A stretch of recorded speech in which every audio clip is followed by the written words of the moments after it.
कि सारी सारी रातिया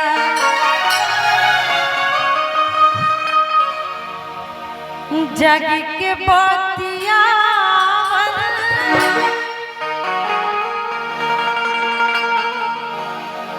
महंगा पड़ल हमारा दिलवा लगा कि सारी सारी रात जग के बतिया सारी सारी रातिया जग के बतिया महंगा पड़ल हमारा दिलवा लगा सारी सारी रातिया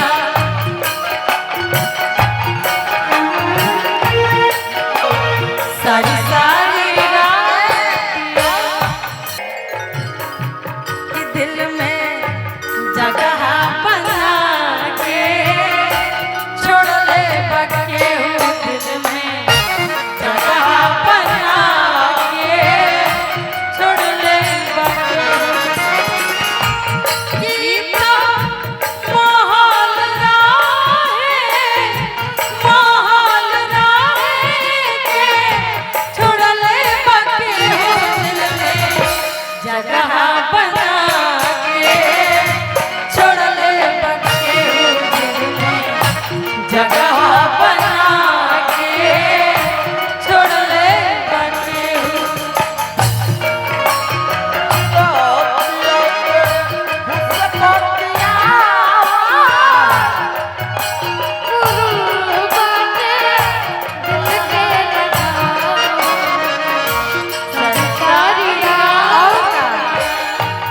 हमरा ही मालूम बा क्यों हमरा से बिछड़ल बड़े त का लेकिन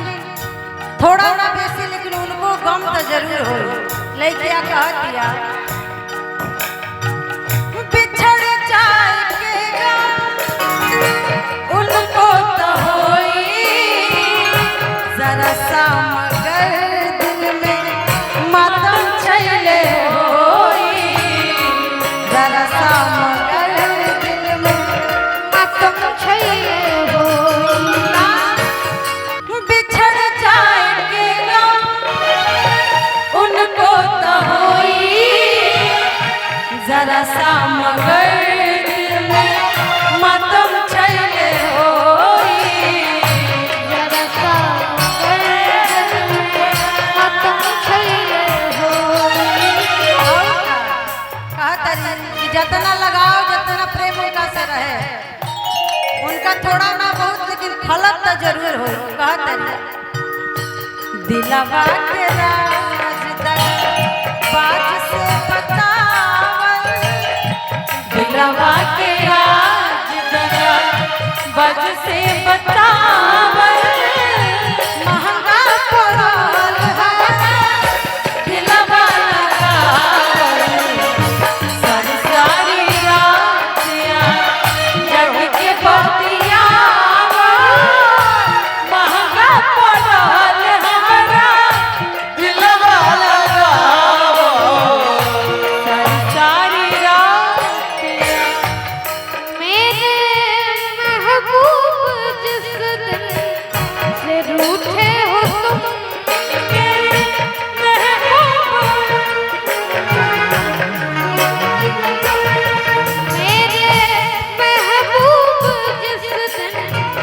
से रूठे हो तुम बेमजा हो के ये जिंदगी रह गई कुछ तो बतलाओ ये बेरुखी का सबर कुछ तो बतलाओ ये बेरुखी का सबर क्या मेरे प्यार में कुछ कमी रह गई क्या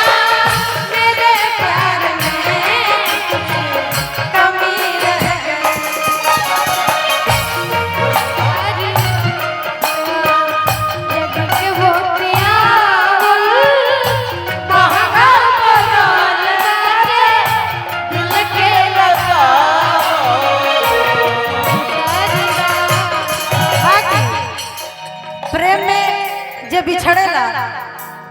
दुख ओकरा होकेला जेकरा प्रेम रहेला, जेकरा तो दिल तोड़े के दिल से खेले के आदत होकरा का बुझाई। लइकिया कहत दिया एने का बितता उनका का बुझाई, पहले के बात सोच आवतारो आई, पहले के बात सोच आवतारो आई। इनका बितता उनका का बुझाई, पहले के बात सोच आवतारो आई, पहले के सोच आवतारो आई। यही से आदमी कहला कि खाद के जितना पानी के जरूरत होकेला उतने पानी देवे के चाहिए। यही से पेट में अगर आदमी के भूख लागेला तो खाना भी हिसाबे भर देवे के चाहिए, उससे ज्यादा ना तो अनपच हो जाला। यही से इंसानों के निजी जीवन के भी ये कहानी बा,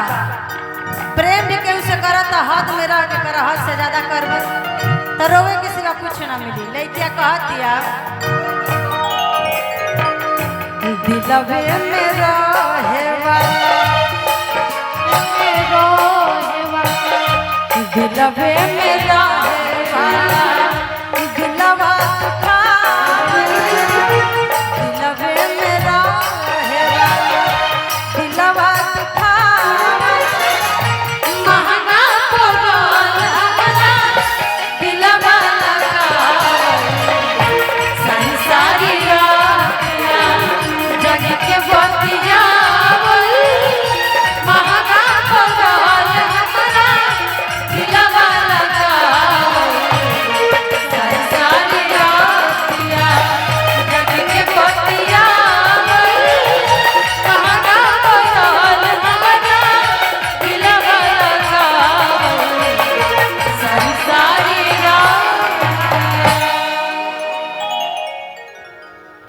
अरे जग के बतिया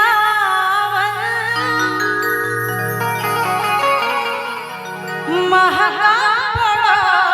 हमारा है दिलवा लगावल, कि सारी सारी रात,